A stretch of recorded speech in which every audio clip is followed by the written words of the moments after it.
optometrist. I'm based out of Greeley Family Vision. We're like, I think my drive was 12 minutes over here. So we're across the street from Banner Hospital on 16th. We opened about 2 years ago, and we do basically primary eye care, right? So your normal annual eye exams, if you have eye infections, things like that, we're kind of that like primary care provider for anything happening in your eyes. We do send referrals for things like surgeries and things like that. So, we're a good kind of starting point for a lot of questions. In the spirit of that, I kind of just made a pretty overarching, broad presentation for you guys about, things to keep your eyes healthy over time and kind of what you're looking forward to as you have more birthdays and, age. That's never a fun word, but, just ways that you can keep yourself healthy and keep yourself seeing well and all of that, and preventative measures and all that as well. So you'll see kind of that little introduction or overview at the top, kind of what we're going to talk about. So just kind of 5 tips of things that you can do to keep your eyes healthy over the course of your lifetime. We'll talk about diabetes specifically in the eyes, why it's super important to get your eyes checked annually, other natural changes that happen in the eyes over time, and kind of give you guys a good baseline of how frequently you're going to need to get your eyes checked over time, because that's usually a question I get of, people coming in and they're like, oh, my kid hasn't had an eye exam and they're 8. Is that soon enough? Am I missing something, right? So kind of getting a neutral guideline that was designed by the American Optometric Association, so you kind of know what to go through, going forward for yourself and your families. So in terms of kind of those tips, right? We have 5 tips on our lovely branded spreadsheet over there, our handout. The first one that we talk about is doing the yearly comprehensive eye exams, right? So in a normal eye exam, we're not only looking at, prescribing you glasses and if you wear contact lenses and helping you tweak all of that with your visual needs, we're also looking at kind of the overall health of the insides of your eyes. So thinking about, the inner lining of your eyes called your retina, right? It's that light perceiving portion of your eye. Just like everywhere else in your body, your blood vessels feed into the retina. The size of the blood vessels in that retina are really similar in size to the ones in all your other end organs, right? So you're thinking your kidneys, your liver, your brain, your lungs, everything that has those blood vessels. So if we're seeing damage in those size of blood vessels inside your eye, it can also indicate damage in other parts of your body, right? So anytime you get your eyes checked, we always make it a point to look at the back of the eye and make sure, overall systemic health is being covered as well. Sometimes we'll find things, if it's been a couple years since you've been to the doctor and we can see signs of diabetes right away, it helps us, get you kind of treated and in that treatment faster, right? The last point I had on here was that early intervention is key to preventing irreversible vision loss. So there are lots of places in your body, lots of technology out now, that you can replace a hip or replace a knee and whatnot, and it's relatively easy to do that. The inside of the eye is super, super complicated. There are over 2 million photoreceptors on the inside of your eye, aka individual nerve fibers that are going back to your brain, right? So there's not a way to just like plop out an eyeball, put a new eyeball in, and you see just as well as you did before, right? So anytime you're damaging that tissue, it's a really difficult thing for you to replace. So we want to try and prevent that damage from occurring. Those cells, there are specific layers of the retina that don't regenerate once they're damaged, right? So once they're damaged forever. So we want to really make sure we're watching our patients closely. So if we are seeing slow changes over time, we can, monitor that, right? The second tip that we have on here is to protect against UV rays, right? So just like everywhere else on your body, right? Wearing sunscreen protects that UV. You can't really put sunscreen on your eyes, right? There are more now brands of contact lenses that have UV light or UV filters in them, which is really helpful to, for people that are really active. But if you're not a contact lens wearer and you're, out in public and out in the sun every day, the easiest way to protect for your eyes and your vision is to wear a pair of sunglasses that has 99 to 100% UVA and UVB protection. There are parts of your eye, including the lens of your eye, that actually can protect you against UVA light. Your cornea does as well a little bit, but just like anything else, you think of like old windows in your house, how they turn that kind of yellowy color over time. That's from absorbing that UV light and it's denaturing kind of the surfaces, right? Same thing happens inside your eye. So when you put on that UV blocking pair of sunglasses, it's helping to keep that light out from your eye, right? So your eye isn't having to do that absorption. Something else is taking the brunt of it for you. So it's really important to watch that. The next one has been a newer development, I guess, in the last probably 5 to 10 years. The American Optometric Association has been really thoroughly researching like blue light emissions from computers and things like that, and kind of how they can disrupt your circadian rhythm or your ability to fall asleep naturally at night, and your melatonin production, and finding ways to help eliminate that eye strain from the accumulation of that strain off of your digital devices. So especially for patients that are spending a lot of time on the computer or using tablets and phones and things like that throughout the day, the key is to give yourself those visual breaks, right? So the rule that we have developed, I guess, or recommend, is called the 20-20-20 rule. So I wrote it out for you because it is really important. Tell your kids, tell everyone. For every 20 minutes that you're spending on a digital device, you want to give yourself 20 seconds to look at something that's 20 feet or more away. So there's a couple things that are happening when you're doing that. Number one, you're removing the stimulus of having that blue light hitting you. The other thing that you're doing when you're looking on a computer, typically, the muscles inside your eyes, so like the focusing muscles in there, they're actually lifting and flexing, right? So you think of like you go to the gym and you pick up a 2-pound weight, and you can do this and you can hold it like this all day long.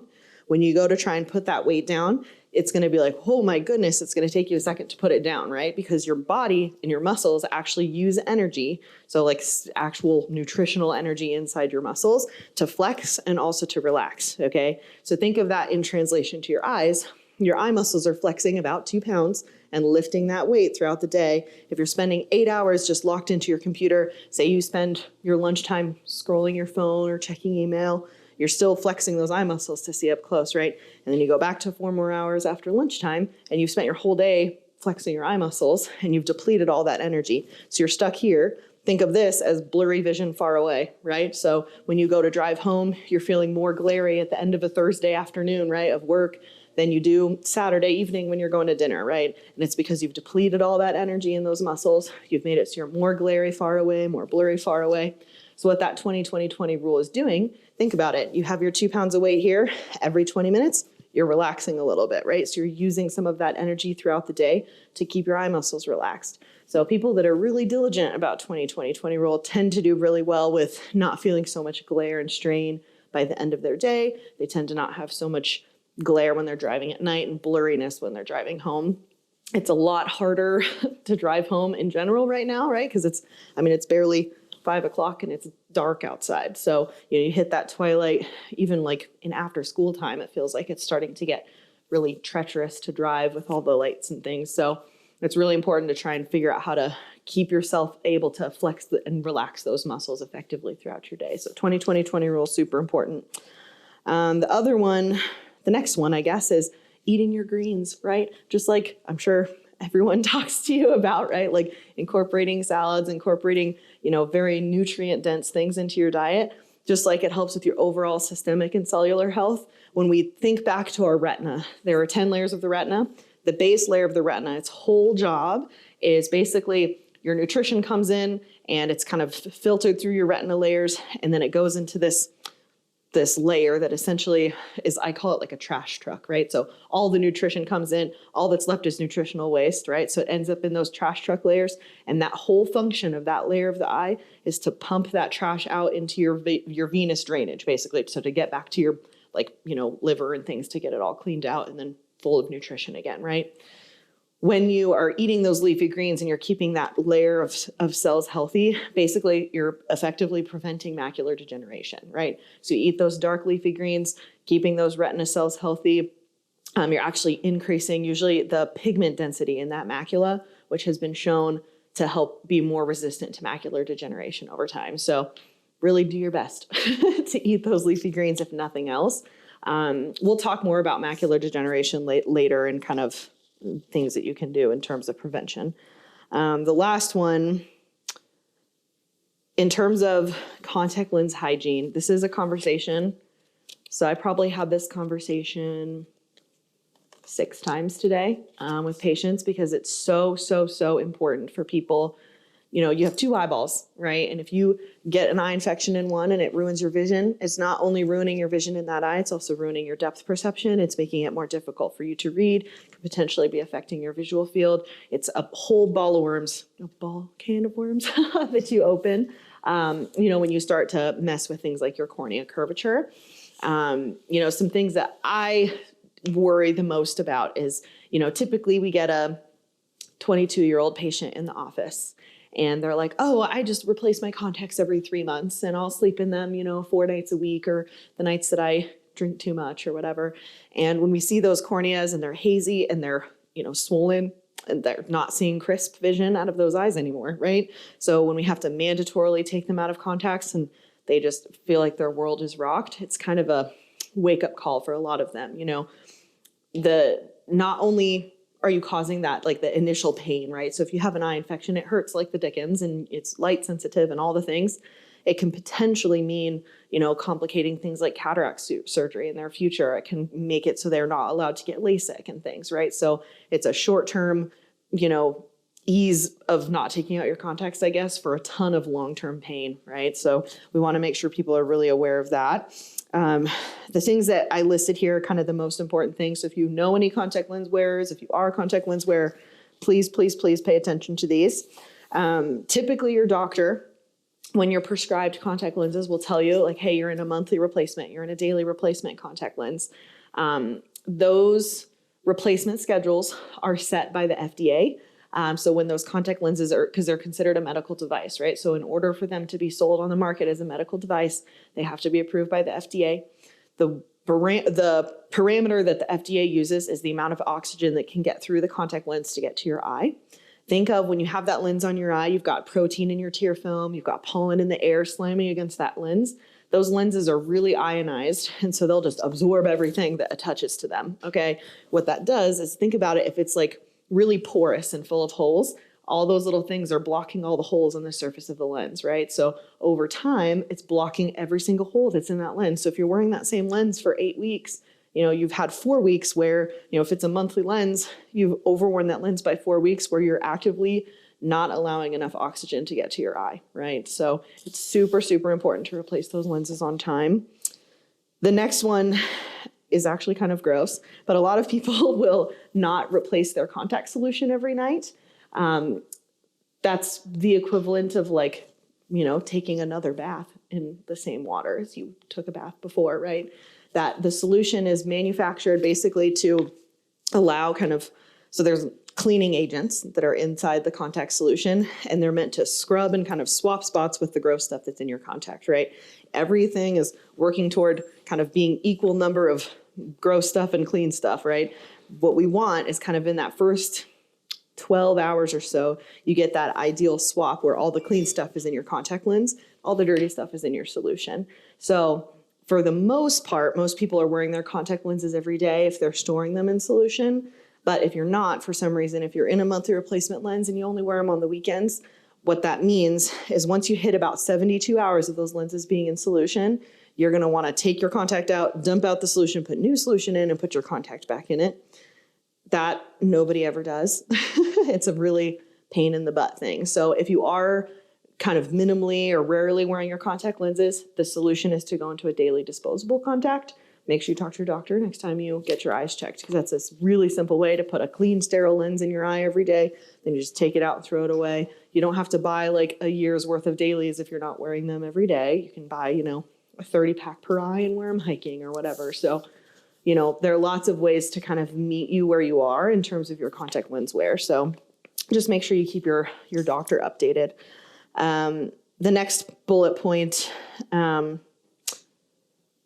basically when we're talking about that kind of deprivation of oxygen, the best thing that you can do for your eyes is make sure that you give yourself awake time, that oxygen is freely able to touch the eye itself, right? So when you have a contact lens on, think of it, it has a barrier to actually get that cornea exposed to the oxygen, right? So in an ideal world, I tell patients your goal is 14 hours a week of awake time wearing your glasses. Whether that means, you put your contacts in the millisecond you wake up and then you take them out right the second before you go to bed. Take one day a week and wear your glasses all day, right? You're probably awake for 14 hours in that day. I used to wear my contacts that way before I had LASIK. These are emotional support glasses. I was telling them earlier. But when I was, wearing my contact lenses, I would wear them 6 days a week as soon as I could put them in the morning until right before I went to bed. And then on Sundays, since I wasn't doing anything, I just wore my contacts or wore my glasses and was just a scrub around the house for the most of the day. And it allowed my corneas to have that oxygen to really stay stable and thin and, how they're supposed to be to keep them healthy, right? The last one, this is a pretty easy one. And anytime I put a new patient in a contact lens, I tell them there's 3 S's that are no-nos, right? Don't sleep, don't shower, don't swim, okay? Think of the contact as kind of like a sponge. So any amount of any moisture or anything that's touching the surface of that lens, it's going to suck it up into the lens, right? So if you're in the shower and you get shampoo in your daily or in your monthly, 2 days into wearing it, you're going to have to throw it away and you lose 28 days of wear, right? So it's also for, economic sake, as far as that goes. You get face wash in that and it will burn like the dickens and that lens is ruined. So you want to make sure you're doing that. As far as swimming in the lenses, that's a really tough one for a lot of people, right? Because you think oh, I'm fine scrubbing at home and wearing my glasses, but I go to Mexico on vacation and I want to wear contacts in the ocean to scuba dive or, do all the things and snorkel. If you do that, it is technically a contraindication for you to wear your contact lenses in that situation because it's obviously untreated water and there can be amoebas and crazy stuff in there. So we want to make sure, that you're not getting exposed to that.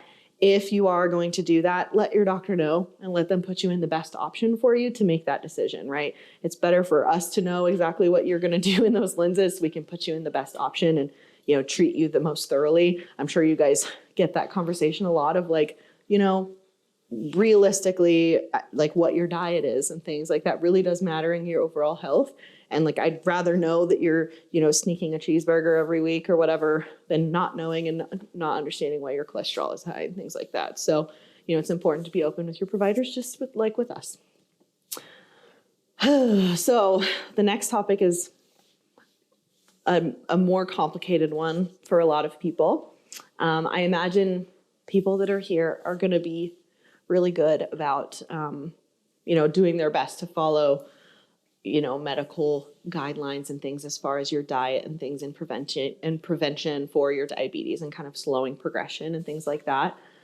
Diabetes is one of the most common causes of blindness in the US that's actually preventable. So if you have undiagnosed or uncontrolled diabetes, you are really, really likely to have diabetic retinopathy, and we want to catch it as early as we can. Like we talked about earlier, once you lose that functional vision in your eyes, it's really, really hard. It's basically impossible for us to get it back in a lot of cases. So, once we're starting to see those changes, especially in the back of the eye, it can indicate changes in your systemic health. So it's really, really important to make sure that you get those eyes checked because, a lot of times, if your A1C looks great, but you're still having maybe some big swings in your blood sugar in there somewhere, that is what causes those damage to those blood vessels is really being, having those big uncontrolled ranges is typically what we're looking for. So, we don't want you to ignore the benefits of doing your finger pricks or monitoring your own blood glucose levels kind of between visits. It's really important for that. One crazy statistic, in 2018, so only a couple of years ago, optometrists diagnosed more than 301,000 cases of diabetic retinopathy in patients who didn't even know they had diabetes. So there are all these people walking around in the United States that not only have diabetes, but have uncontrolled enough or bad enough, in quotes, diabetes that it's already causing damage to the blood vessels in their eyes. Remember, we talked about how it also is really similar in your other end organs. So you can have kidney damage and have eye damage before you've even been diagnosed with diabetes, which is insane. So getting those eyes checked, super important for lots of reasons. Let's see.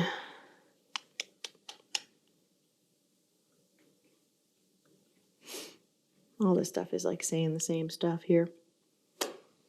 One interesting fact, people with diabetes are at higher risk for other eye diseases as well. So think about having glaucoma or high eye pressure. You can develop cataracts prematurely. You can develop macular degeneration prematurely. You can have hazy or foggy vision due to diabetic retinopathy, like pretty darn quickly after you're diagnosed with diabetes. The highest predictor of developing diabetic retinopathy is duration of disease. So if you have type 1 diabetes and you're diagnosed when you're 13, likely kind of mid to late portions of your life, you're going to have diabetic retinopathy. The question is kind of the severity of it, right? So keeping that blood sugar low and controlled is the best thing that you can do to keep those blood vessels healthy. As like a picture to paint, I guess, think about, so the fancy word is glycosylated hemoglobin, right? So the sugar that's attached to the blood cell that's kind of floating around in your blood and kind of sending that nutrition and energy somewhere, right? That particular complex is actually quite pokey, okay? So an analogy I use a lot is think about that as like debris or like gravel or something in a garden hose, okay? So what you want is nice, clear, clean water going through that, and it's not going to damage the hose itself. As you get more debris and stuff inside that garden hose, think of it as slamming against the inside of those walls, right? Over time, it'll actually create little micro tears inside those blood vessels, and water portions of your blood, so your plasma, can leak out. Eventually, red blood cells, which are quite large, can actually leak out of those blood vessels and accumulate in the back of your eye. When we start seeing that, it tends to happen in the macula or in the center portion of your vision first, because those blood vessels are the finest blood vessels, right? So they like to stay away from the center of your vision so you can actually see, right? Because blood vessels aren't clear, right? So the key is to keep that amount of blood sugar as low as you can, within healthy reasons, obviously, mainly to help prevent that damage over time, right? So high blood sugar, long durations of high blood sugar, those are the things that are going to typically cause that retinopathy over time. So super important to kind of watch that. Let's see. Especially in patients that are first diagnosed with diabetes, they tend to have like these large fluctuations in your blood sugar, right? So you see really, really high highs, and then like right after you eat, or uncontrolled kind of all the time. And then you'll get these really big dips as they're trying to figure out what medication is working well. One of the complications that happens when you have those big fluctuations of blood sugar is those nutritional kind of byproducts will actually accumulate in certain parts of your body.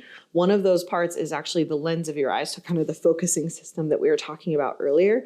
What that means is it basically becomes less flexible, right? So as some of you in the room wearing reading glasses know, you lose that flexibility and lose that ability to see up close and to make that transition near to far. You could be, 31, diagnosed with diabetes and have that problem if that lens is unable to flex and move. And you might find that you actually get prescription shifts in a lot of those patients where, we'll see, you have X amount of prescription today, and then you have Y amount of prescription tomorrow, and then Z amount of prescription the next day. And you kind of always have something is blurry because it's just really hard to pinpoint that prescription. So, it's really common in patients that are early diagnosed or uncontrolled diabetes that they have those fluctuations. Later on, you tend to see things like the cloudiness of vision, which is kind of that cataract that will form early when that nutritional waste is kind of accumulating in that area of the eye, that you start to see kind of damage over time due to that. So it's really important to watch that. The point that I put in here for you guys is that diabetes, as you know, the retinopathy is also controlled just by paying attention to your body, right? And going to your doctor's appointments and taking your medication and making good choices when you're eating and things like that. Super important, to make the tougher choice now to allow yourself, a longer, healthy life, right? A couple other things, kind of moving on to other changes that can happen while you in your aging process here. Just see where we're at time-wise. The first one that we talk about is kind of in that early to mid 40s time frame. People complain about their arms aren't long enough, or they're not able to put enough light to kind of crisp things up, and they're doing this sort of motion, or they can't read their watch and, all that fun stuff. That is what's called presbyopia, which happens in the lens of the eye that we were talking about. I should have brought an eye model. That would have been so smart.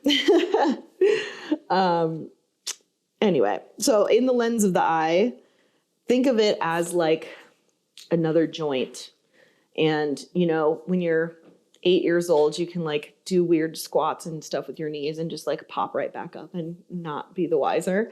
And, you hit 40 and you try and get on the ground. It's a lot more of a process to get up off your butt, off the floor. And the same thing is happening, inside your eye with that lens in your eye. Basically, as just like any other joint kind of gets creaky and less flexible over time, if you're not careful about it, it's going to happen inside your eye. The issue with inside your eye is that you can't really work it out and make it better. Like everyone's going to end up wearing reading glasses. It's just a matter of, essentially how much, we'll call it fortitude instead of stubbornness, how much fortitude you have of when you're going to hit that point where you need the readers. No matter how hard you scrape and try, usually you hit mandatory readers by like mid to late 40s. And you can kind of, grunt it out for a couple of years if you really choose to. And that's kind of what presbyopia is that progressively inflexible portion of the eye, that you kind of lose that ability to flex your eye muscles.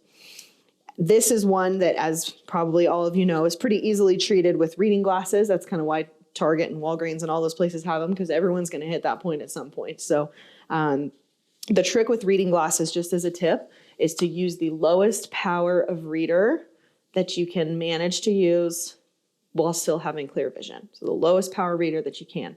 That is because, you go to Target and the highest reader that you can find is like a 2.5 or 2.75.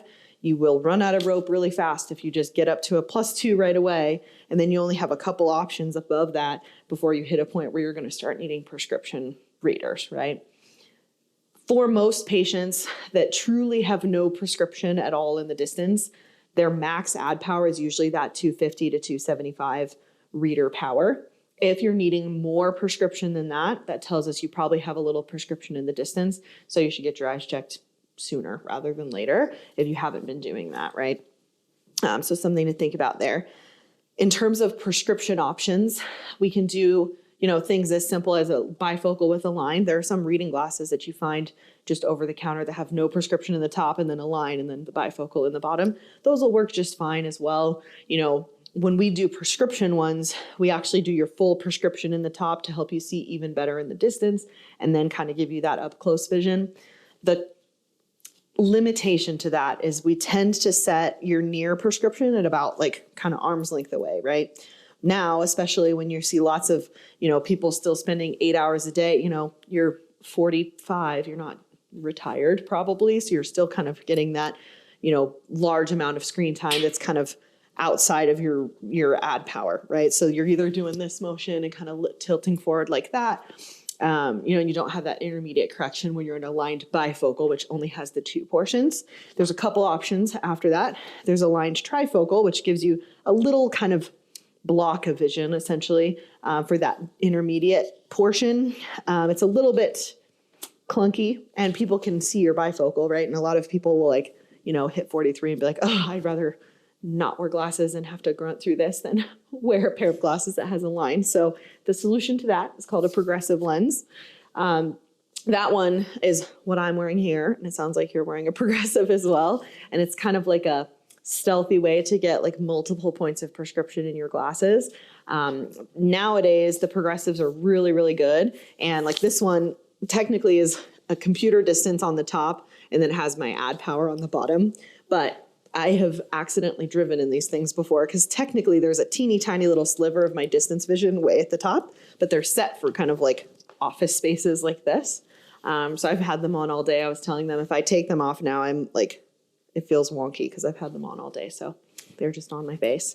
But it's really nice because it's easy for me to get used to them and have them on. I can just like slap them on in the morning and not have any troubles getting used to them. A lot of older progressives have really narrow kind of fields of vision through the center of the lens. Those are pretty much long gone. So if you've tried a progressive in the past and you hated them, maybe give them another chance because now they are digitally surfaced, and there's all the fancy stuff that they do at the lab to make them more user friendly. An example, my father-in-law is in the nicest way. He's one of my most tough patients, we'll say. Him and my mom and my husband, they're the ones that I always throw under the bus as to patients. Mainly for him, he really, really needed a bifocal, and he really needed that progressive, and he just refused to do it and really hated his single vision glasses that he's had for years, and was really struggling at computer and near, and he was overwearing his contacts and doing all the things. And because his contacts allowed him those multiple points of vision, right? So he was really, really depending on the option that he felt was doing better for him. He had tried a progressive like 8 years ago and hated them, right? We got him a new progressive probably a month ago now, 3 weeks ago. And he put them on. He was like, I can't even tell that these are progressives, mainly in the like distortion of the periphery that he was talking about, right? So he could like look down, immediately see up close, look far away. We were watching probably a Nuggets game, I think, at that point, and he could like still see the TV, which is important, right? It's Nug season. So yeah, progressives can be really, really easy to get used to these days. So definitely give them a chance if you haven't in a couple of years. Aside from that, the next adventure happens when you hit about 55 to 65. It really is dependent on the amount of, light exposure that you've had. And how much UV light the insides of your eyes have had to absorb on your behalf, as opposed to your sunglasses doing it for you. And that's when cataracts tend to happen. So the things that can cause premature cataracts, we talked about kind of the fluctuating blood sugar. We talked about the UV exposure. If you have had both of those things happening, you're probably closer to that 55 range that cataracts are starting to become a problem for you. If you're, spent more of your time inside, or you were better about wearing sunglasses, I see some patients in their like late 60s and they have great genetics and they are just now starting to have early signs of cataracts. So, it could be anywhere kind of in that range. So kind of what I put on here are the main complaints that we get for cataracts, right? So we see, I used to be able to see the back of my medicine bottle and now I have to put extra light on it to read. Or, I used to be able to look at like, old cookbooks that are photocopied 17 times. I don't know if you guys have those recipes, right? Of like grandma's whatever. My grandma's apple kuchen is what came to mind, and her like, swirly handwriting that I can barely read at like, perfectly clear vision right now. I just know it's going to be a problem later.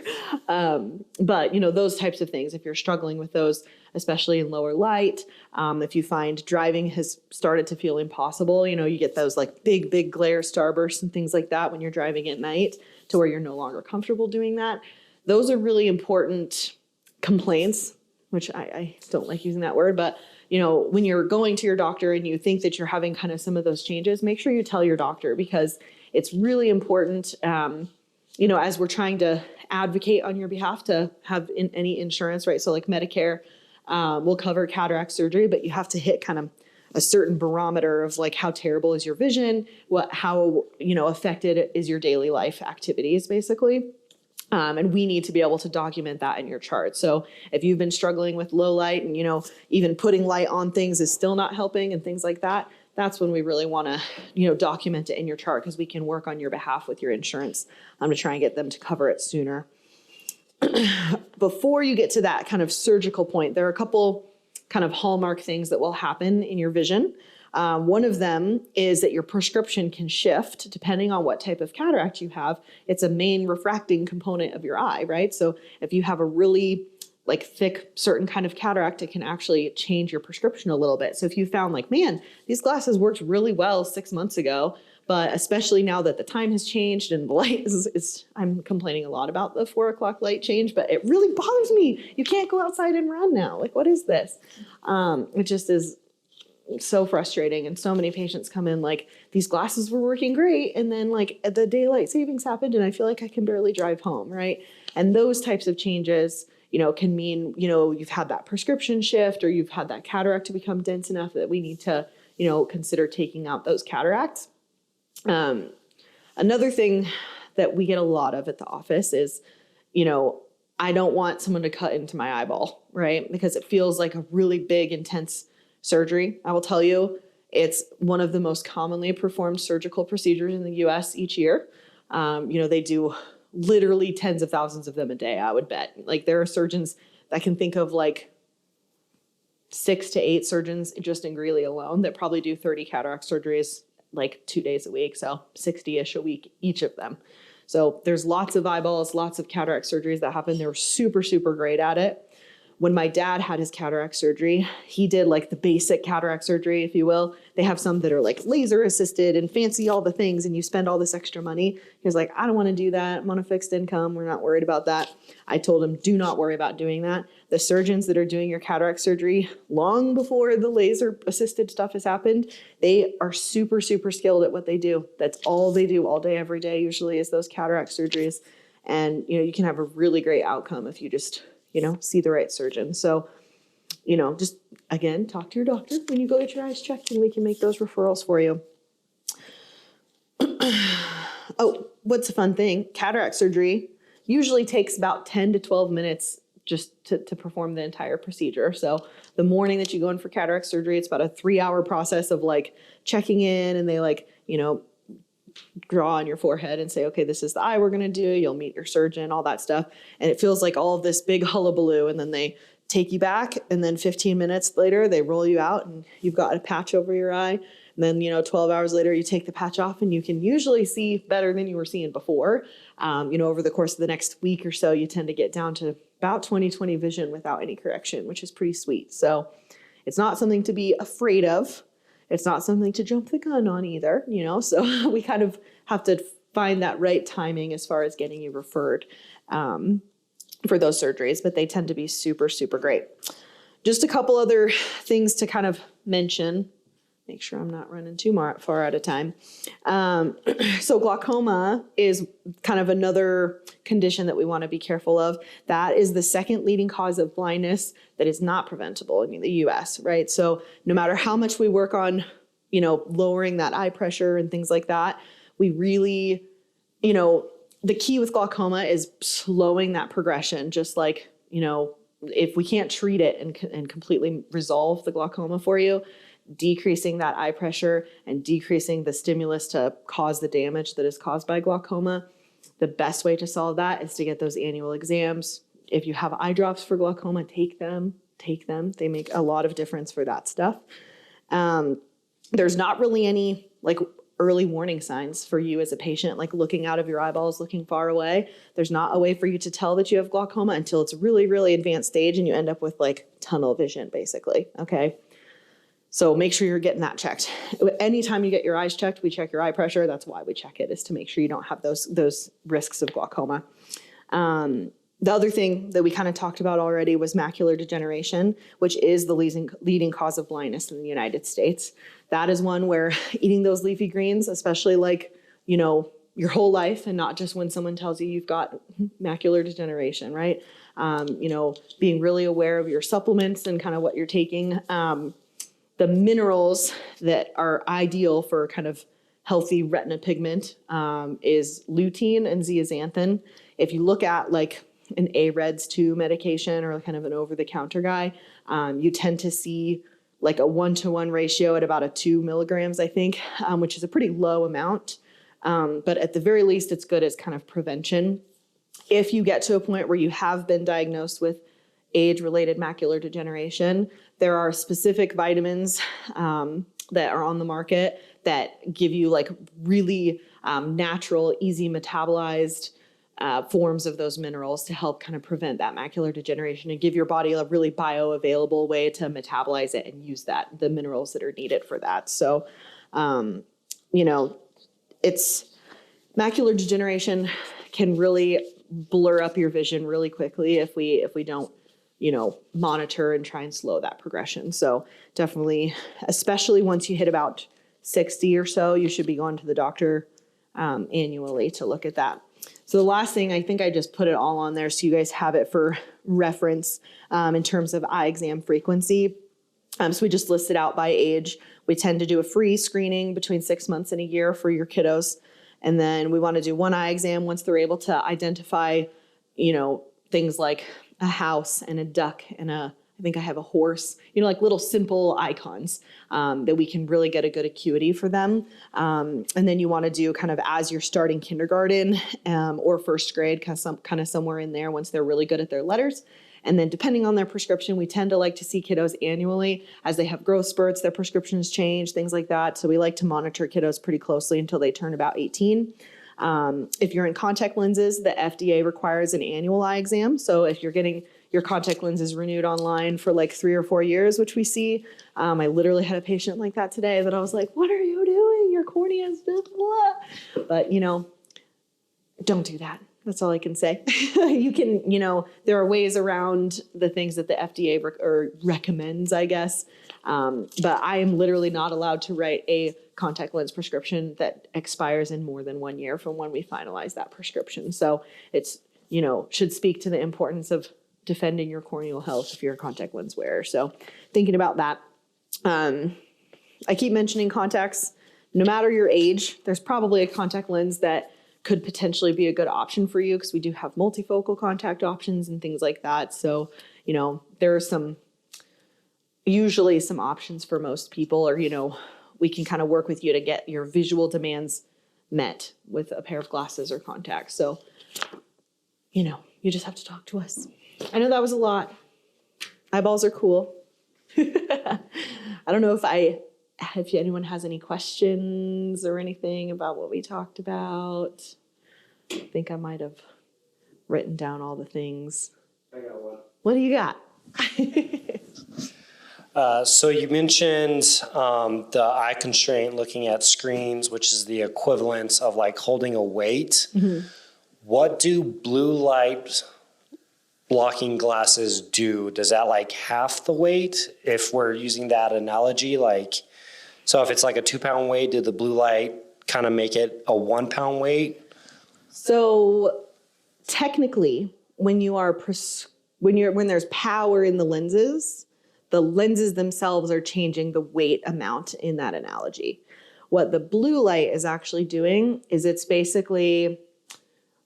not necessarily like lessening the strain in that same like physical sense of, you know, decreasing how much muscle effort you have to put in to see the things up close. It's more decreasing like your metabolites that are forming. So like your like the one that I keep thinking of is melatonin, right? So like your ability to create enough sleep drive. If you've got all this blue light coming into your eyes, it's messing with like your ability to produce the correct like hormones and things to like regulate your body for sleep and for blood pressure and things like that. Whereas like the power that's in the glasses. So typically like if you go to Target, they have like Screen Vision is their brand, I think. And there's like plus 0.5 prescription in their glasses. The plus 0.5 is what's decreasing the muscle exertion. The blue block is what's decreasing the hindrance on your ability to produce the right hormones. Does that make sense? So it's kind of like a twofer in those glasses.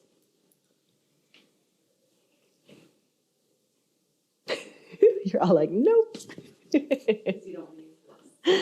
You look super cool with it. Yeah. I have a question. You guys don't.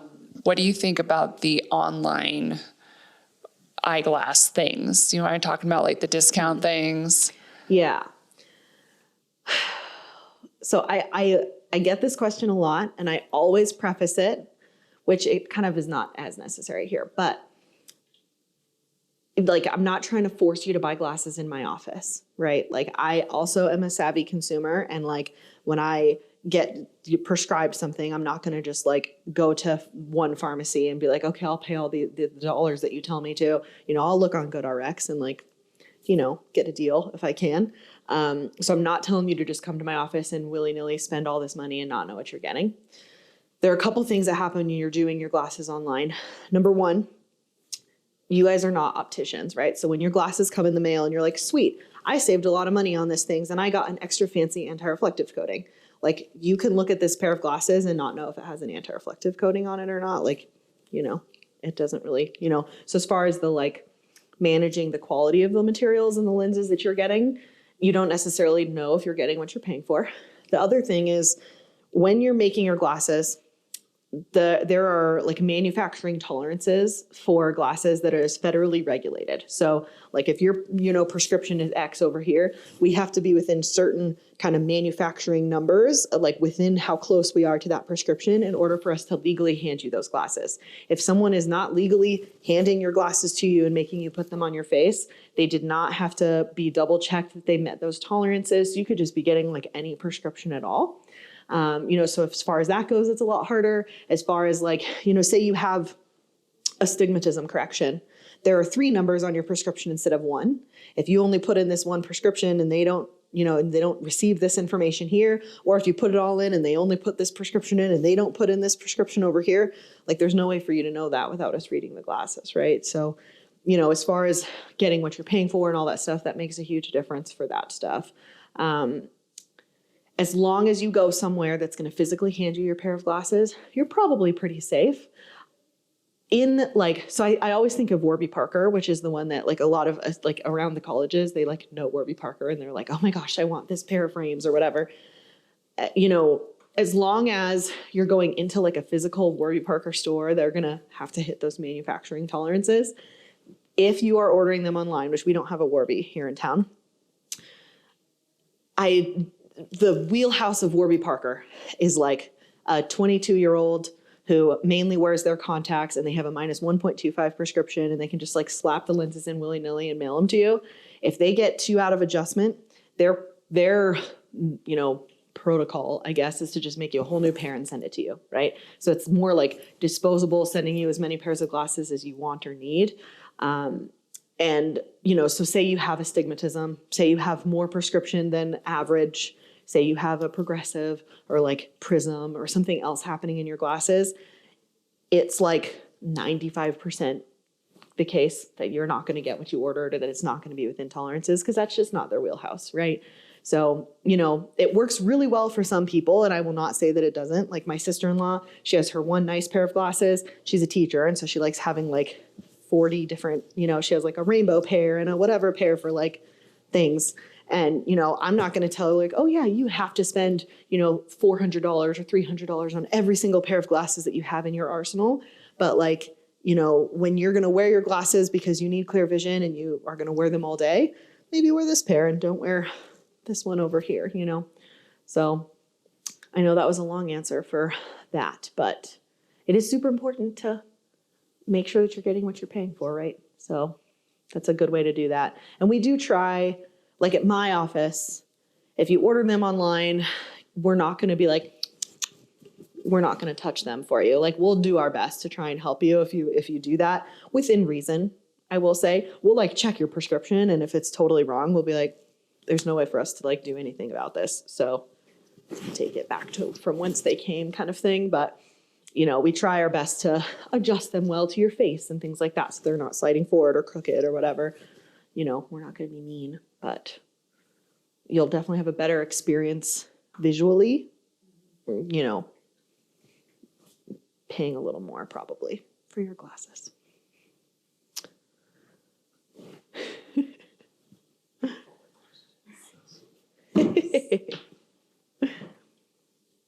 So just to kind of piggyback on that same question, what about the discount stores that are like in town that aren't? What are your thoughts on them? I think they all have their place, right? So like growing up, I sure as heck didn't have, like our family just didn't have a lot. And I got the bulk of my glasses from like a discount retailer and they worked well for what we could afford. Typically, if you're going to a place that does like a 2 for $99 type deal, the cost of the frame that you're getting is somewhere around like $6 to $10 for the frame. And then the lenses themselves usually cost about like $3 probably for a pair. So you're like the wholesale cost of like what you're actually getting is like very, very low. So the quality of the lens material that they're putting in there and all of that is really prone to scratching. If you go in there and you're going to like a 2 for $99, if you're like, okay, I want 2 for $99, but I want it to not suck, right? And you like upgrade your polycarbonate and you upgrade to, so your lens material is better and you put the anti-reflective on and you do all the things, their pricing is going to be very similar to our pricing when you get to like a realistic quality pair of glasses. One thing, there's a little asterisk on that. a lot of those places tend to have what they call like proprietary, like digital progressives and like standard progressives and whatever that are kind of their own like manufacturing processes to make those. Some people do really well in them. Some people don't. So especially if you've tried a progressive in that type of scenario and it did not work very well for you, definitely try a different one. Does that make sense? I will not ever like turn my nose up at someone going to try one of those, because truly, especially if you're like, 9 and you don't have vision insurance, that's going to be a heck of a lot better than trying to be in the 4th grade and not have anything, right? So, there's definitely a place for it, but ours are better.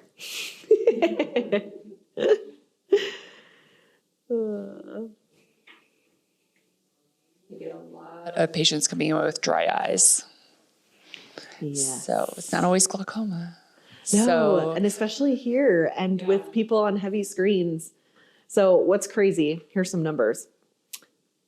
In an average minute, when you're just like hanging out looking at me, you're blinking about 12 times without thinking about it. When you're on a screen or you're looking at a book or like studying and doing up close things, your blink rate goes down to 4 times a minute. Okay, so that's doing a couple things. It's allowing time for your tear film to evaporate. When it's chronically evaporating, think about like, if you don't put lotion on your skin, especially here in Colorado, especially in the winter, super, super dry, and you start getting like flakiness on your skin, right? Like you get ashy skin. That can also happen inside your eyes or on the front surface of your eyes. There's not a way for you to like look and be like, oh yeah, my eyes are dry, right? There's a special dye that we can use to actually highlight those dry cells. We can actually like, quantify it and stuff and kind of monitor your dryness over time. Essentially, when you're kind of decreasing that blink rate, you're causing that dryness to form because of the evaporation that's happening. The second thing that's also happening, there's a couple components of your tear film. The one that's like your water portion of your tears is when you cry, right? So, and your body is really good at kind of producing that. The next component is actually inside your eyelids. And every time you blink, it's like little test tubes and they'll like do this motion and it kind of pumps that oil out and stabilizes your tear film.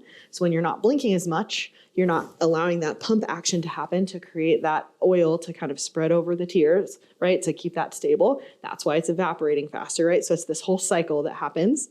The other thing that happens in that process is those oils will actually back up into the glands and they actually congeal. So instead of being like olive oil consistency, they're like butter consistency, right? So it's a heck of a lot harder to get that buttery consistency out into your tear film. So there's lots of stuff that's happening when that dryness is happening. There are a couple kind of baseline things that you can do.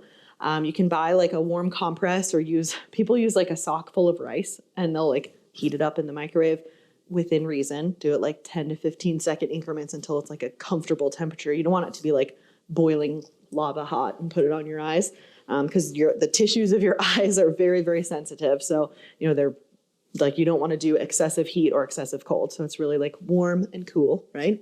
So when you put that warm compress on, basically what you're doing is you're melting that butter back into oil, right? The next thing that you're going to do, so say we have like obviously a fancy warm compress at our office. So you put the warm compress on, you leave it on there for about 5 minutes. When you take it off, you're going to actually roll your fingers like this. And you're going to actually like express that oil into your tear film, right? So you're making that butter back into oil and then you're releasing it. So then it's empty again. So as you're more aware of your blink rate, you can blink more and you can make that oil actually be produced correctly and you can actually keep that tear film healthy. So warm compresses are super healthy, or a super great effective tool. The other thing is using an eye drop. We always recommend a specific few that actually are the oil portion of your tears as opposed to like some of the combination ones. My favorite drop actually is a combination that's a really good one. It's called Sustain Complete. And it's a water portion, oil portion kind of combined in this drop. You can use it if you get the preservative-free kind. You can use it as many times as you want throughout the day. The trick with dryness is if your eyes are feeling like sandy, gritty, like already feeling irritating, like you just want to like crank into them like this, or you feel like, your eyes are running, so like they're watering all day, those are all signs of dryness. Once you hit that point, it's kind of like having chapped lips in that like you can't just like put on chapstick and be like, okay, I'm better, right? Because you still have like the chapped underneath. So it takes repeated use of that to actually kind of heal your cornea and get to that stable tear film point and also heal the cornea underneath it. So that's the important point, I guess, is to be really consistent about those artificial tears. So for you, Sustain Complete is what it's called. It's my favorite drop. It is not the cheapest drop, I will say. It's probably up there. I think it's like, I just bought it for my husband. He got a 2-pack for like $24 or $25, not on sale at King Soopers, probably like 3 weeks ago or something. So, and he was irritated that it cost that much because normally I try and like bring him samples, but I give all my samples away. So he just has to buy it himself, and it just is what it is. But that's a really good drop, if you're looking for one. On that kind of same vein, with eye drops and contact lens solution, anytime that it is a private label, so if it's like Equate or Up and Up at Target or Kirkland, those are not as regularly monitored by the FDA. So think about like, say you get like a bottle of BioTrue, which is a contact lens solution, and you have like, there's a bottle next to it that looks like BioTrue and it says like Up and Up brand compared ingredients to BioTrue, right? And the bottle says that. What's actually inside that bottle could be BioTrue, it could be Optifree, it could be like any of the other brands of contact solution. That goes for your eye drops as well. So they're not necessarily what's inside the bottle is what's on the label. And the only time that they ever actually privately label those is actually when, like, say Sustain Complete, I don't think they actually privately label that one, but whatever one does, once it fails to meet their quality control standards, that's what they start bottling as the generics. So I don't know if you guys have seen, I don't know if it's on like any news that normal people watch, but there are a lot of eye drops that are being recalled. There was a big outbreak of acanthamoeba, which is like an amoeba that was infecting, like it was in some contacts or some eye drops, like re-wetting drops, that were manufactured in India. I made sure they were not in Colorado. Otherwise I would have put something. It was like a lot of like kind of the East Coast. But there's been a wider spread recall recently. And basically all of them, I just saw the list today. I think there was one that was not a generic version of an eye drop. Just only one. And there was probably 20 on the list that were all generics. So just stay away from the generics and you'll be pretty safe with that. Okay. Crazy stuff. Contacts. Eyeballs. I know we're probably over time or close to, but. What about supplements that are specific for eye health? I'm thinking of ones that are at like Target. So there's like Preservision and Ocuvite and AREDS 2. Those are all more formulated for like people that have been diagnosed with macular degeneration. A lot of people ask this question, and there is a line of vitamins that we have in our office. There is one, but like one in specific that's for like patients that have a family, like a strong family history of macular degeneration, or if they have like really light colored eyes and they're pretty fair skinned.